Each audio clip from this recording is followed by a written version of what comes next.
So welcome back to another Freedom Friday.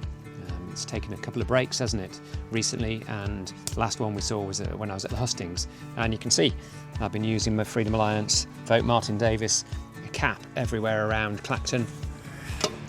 And I've been pretty pleased, I think, altogether with the reaction we've been getting. Might not have got as many votes as we wanted, but we were in the top half. Not too shabby at all. Pretty much behind the major parties that were there and the locals. And I think that's about right, actually, because quite a few of them did a lot of work in there, and one of them had been second time round as an MP. So plenty of challenges out there, and plenty of people really not sure who to vote for. So that's where I think we picked up the 60 votes we got. And if you are one of the Clacton people, then thank you very, very much. It was a delight to be down there. It was great to speak to so many really good people who understood that sadly Mr. Mirage, as they called him over there, Mr. Farage, then is not necessarily doing the thing for them as a Clacton electorate, but rather furthering his own cause. And so I've got kind of three things I wanted to reflect on. We'll get back to a regular Freedom Friday next week, but just this last piece then about Clacton. It's been a week now since the election, and I've had time to reflect on it, understand where we might have done better, understand why people are thinking that way, and why people had the protest vote straight into Camp Binface instead of actually looking at some of the parties where they may well have resonated with the values, as did a load of people when we were campaigning. It only took about 10 to 20 seconds to talk about freedom, fairness and responsibility for them to realise just how serious we are as a party and how we can provide them with what they need for an MP to represent them.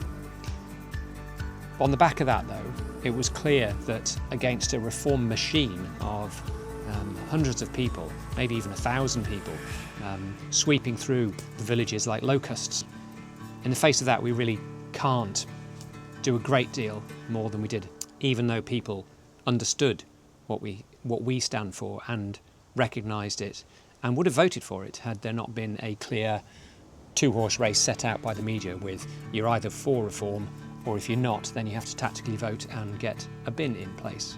Well, this part of the by-election, there might be another one as was mentioned. If there is, I doubt we'll stand unless there is a local person who wants to stand, because I think you need both.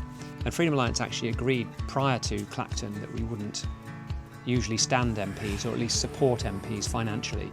It's much better to stand for councillors, because we are very much from a localist point of view, and we want to make sure that people understand that they can access us, that they can have their voice heard, and that they can definitely get their voices heard inside the local councils, which is why we don't want the mayorships. They're too far away. And interestingly, Essex is getting those, so Clacton was caught up in all of that. And people recognise that as it gets further and further away, they've got less and less of a voice. So local councils are the way to go forward, and if somebody is a good councillor, then there's a good chance that Freedom Alliance could support them if they wanted then to go for that local MPship. So that's the first bit then. Second bit is it's never really very good being called nobody. And when Mirage decided to use that terminology, he lost the entire respect of all the independents and all the other candidates in one fell swoop.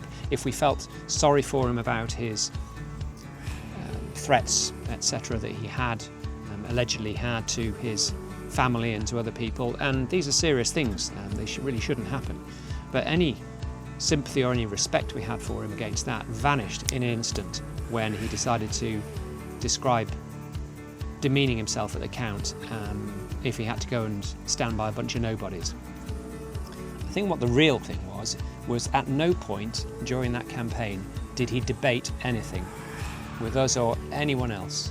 So I think he feared it, and he feared being shown up by us nobodies, because we would ask him some serious questions about what he was doing for Clacton, what he was doing for the nation, and how his party works as well. So if anybody is talking to somebody who has affiliations to reform, just ask them who they think will really run the party in the future. It's definitely not the members. It's really just Zia Youssef and Nigel Farage.